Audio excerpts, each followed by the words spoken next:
Hello friends, स्वागत है आपका अपने चैनल पर। तो हम फंडामेंटल राइट्स पढ़ रहे थे। फंडामेंटल राइट्स की श्रृंखला में आज हमारा जो टॉपिक है वो है सांविधिक उपचारों का अधिकार, जो कि भारतीय संविधान में अनुच्छेद 32 के अंतर्गत शामिल किया गया है। तो चलिए इसको समझते हैं और साथ ही समझते हैं अनुच्छेद 32 के तहत सुप्रीम कोर्ट और अनुच्छेद 226 के तहत हाई कोर्ट 5 प्रकार की जो रिटें जारी करता है उसके बारे में भी हम चर्चा कर लेते हैं। तो सबसे पहले हम बात करते हैं संवैधानिक उपचारों के अधिकार की। तो भारतीय संविधान में इसको अनुच्छेद 32 के अंतर्गत शामिल किया गया है। अनुच्छेद 32 क्या कहता है? अनुच्छेद 32 कहता है यदि किसी भी भारतीय नागरिकों के या व्यक्तियों के मौलिक अधिकारों का उल्लंघन होता है तो वह अनुच्छेद 32 के तहत यानी कि संवैधानिक उपचारों के अधिकार के तहत सुप्रीम कोर्ट जा सकता है और अनुच्छेद 226 के तहत हाई कोर्ट जा सकता है। तो आइए बात करते हैं कि जो सुप्रीम कोर्ट और हाई कोर्ट है वो 5 प्रकार की जो रिटें जारी करता है वो कौन कौन सी रिटें हैं। तो आर्टिकल 32 में सुप्रीम कोर्ट और आर्टिकल 226 में हाई कोर्ट, इन दोनों को 5 प्रकार की रिट जारी करने का अधिकार है। ठीक है, और ये जो अधिकार है ये मौलिक अधिकारों के उल्लंघन पर जारी करता है कौन? Supreme court. और हाई कोर्ट मौलिक अधिकारों के उल्लंघन के साथ साथ संवैधानिक अधिकारों के उल्लंघन में, यानी दोनों अधिकारों के उल्लंघन होने पर 5 प्रकार की रिट जारी कर सकता है। इसलिए हम कह सकते हैं कि जो हाई कोर्ट है का जो रिट जारी करने का क्षेत्राधिकार है वो सुप्रीम कोर्ट के क्षेत्राधिकार से अधिक व्यापक है।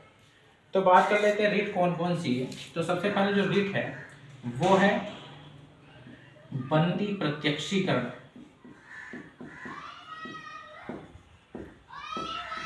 यानी कि हैबियस कॉर्पस। ये कब जारी की जाती है? यदि कोई व्यक्ति जो कि निजी व्यक्ति है या सार्वजनिक व्यक्ति है, निजी व्यक्ति या कोई सार्वजनिक व्यक्ति,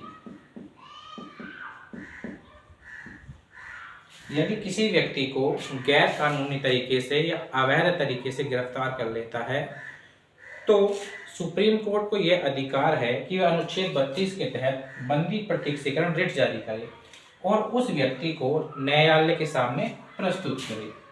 तो न्यायालय के सामने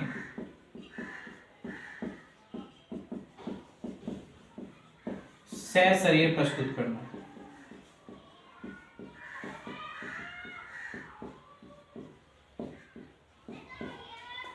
तो अनुच्छेद 32 के तहत बंदी प्रत्यक्षीकरण क्या है? यानी कोई व्यक्ति यदि निजी व्यक्ति है या कोई सार्वजनिक पद पर बैठा व्यक्ति है, अगर अवैध तरीके से किसी व्यक्ति को गिरफ्तार कर लेता है तो अनुच्छेद 32 के तहत सुप्रीम कोर्ट को अधिकार होगा कि वह उस व्यक्ति के लिए बंदी प्रत्यक्षीकरण रिट जारी करे।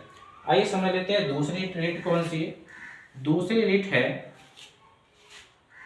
परमादेश। परमादेश यानी कि हम आदेश देते हैं।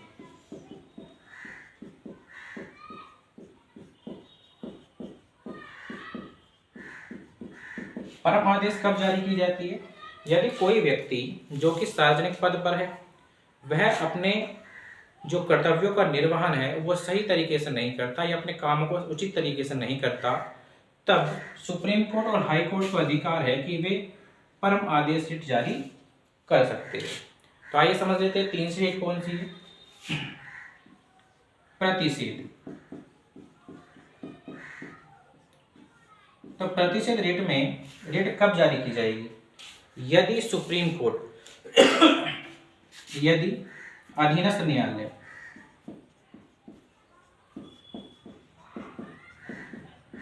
या न्यायाधिकरण अपने क्षेत्राधिकार से बाहर जाकर किसी भी प्रकार की कार्यवाही करते हैं तो उस कार्यवाही को रोकने के लिए सुप्रीम कोर्ट अनुच्छेद 32 के तहत प्रतिषेध रिट जारी कर सकती है। क्या मतलब हुआ? इसका मतलब ये हुआ कि यदि अधीनस्थ न्यायालय यानी सुप्रीम कोर्ट के नीचे के जो न्यायालय है उनको हम अधीनस्थ न्यायालय कहते हैं या न्यायाधिकरण कहते हैं, यदि वे किसी अपने क्षेत्राधिकार से बाहर जाकर किसी कार्य को करते हैं या किसी कार्रवाई को करते हैं तो उस कार्रवाई को रोकने के लिए सुप्रीम कोर्ट प्रतिषेध रिट जारी कर सकता है। आइए बात करते हैं चौथी रिट की। तो चौथी रिट क्या है? चौथी रिट है उत्प्रेषण। इसमें भी क्या होता है कि जो अधीनस्थ न्यायालय होते हैं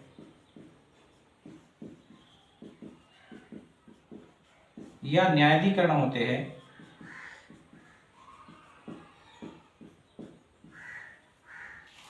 वे अगर किसी अपने क्षेत्राधिकार से बाहर जाकर किसी भी कार्रवाई के बाद जो निर्णय देते हैं उस निर्णय को रोक लगाने के लिए उत्प्रेषण रिट जारी की जाती है। अब इन दोनों में अंतर क्या है? ये रिट जारी की जाती है कार्रवाई के दौरान, कार्यवाही या कार्यवाही के दौरान।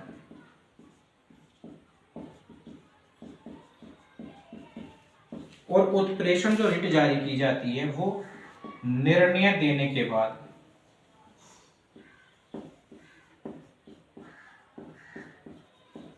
बस मूल अंतर इनमें यही है, यही समझना होता है हमें। ठीक है, तो जो प्रतिषेध रिट जारी करती है, जब अधीनस्थ न्यायालय या न्यायाधिकरण कार्रवाई करते हैं अपने क्षेत्राधिकार से बाहर जाकर, तब ये वाली रिट जारी की जाएगी प्रतिषेध। लेकिन जब वो निर्णय दे देंगे उस निर्णय को रोक लगाने के लिए या उसको असंवैधानिक करार देने के लिए कौन सी रिट जारी करता है सुप्रीम कोर्ट? उत्प्रेषण रिट। आइए बात करते हैं पांचवी रिट की। जो पांचवी रिट है वो है अधिकार प्रसार।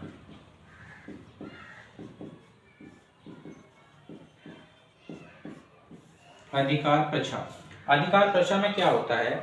यदि कोई व्यक्ति गैर कानूनी तरीके से किसी सार्वजनिक पद को धारण कर लेता है तो सुप्रीम कोर्ट और हाई कोर्ट उस पद के लिए जांच करा सकते हैं, और जांच में यदि ये पाया जाता है कि वह व्यक्ति असंवैधानिक तरीके से ही अपने सार्वजनिक पद पर बैठा है तो हाई कोर्ट और सुप्रीम कोर्ट को अधिकार प्रसार रिट के तहत यह शक्ति प्राप्त होती है कि वह उसको उस पद से हटाने के लिए आदेश दे सकते हैं।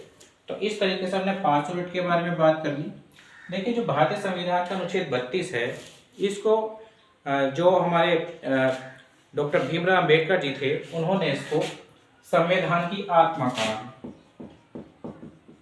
संविधान की आत्मा। लेकिन प्रस्तावना को भी संविधान की आत्मा कहा है। यदि क्वेश्चन आता है कि संविधान के किस भाग को संविधान की आत्मा कहा गया है तो उसका उत्तर होगा प्रस्तावना को। लेकिन यदि डॉक्टर भीमराव अंबेडकर का नाम लेकर आता है कि डॉक्टर भीमराव अंबेडकर ने संविधान की आत्मा किस अनुच्छेद को कहा है तो उसका नाम वो है अनुच्छेद 32। तो इस तरीके से हमने आज संवैधानिक उपचारों के अधिकार में अनुच्छेद 32 को डिस्कस कर लिया है। साथ में अनुच्छेद 226 जो कि हाई कोर्ट को 5 प्रकार के जारी करने की शक्ति देता है, उसकी भी हमने चर्चा कर ली है। अब हम नेक्स्ट वीडियो में आने वाले जो वीडियो होगी उसमें आगे के जो आर्टिकल्स होंगे उनकी चर्चा करेंगे। तब तक के लिए थैंक यू।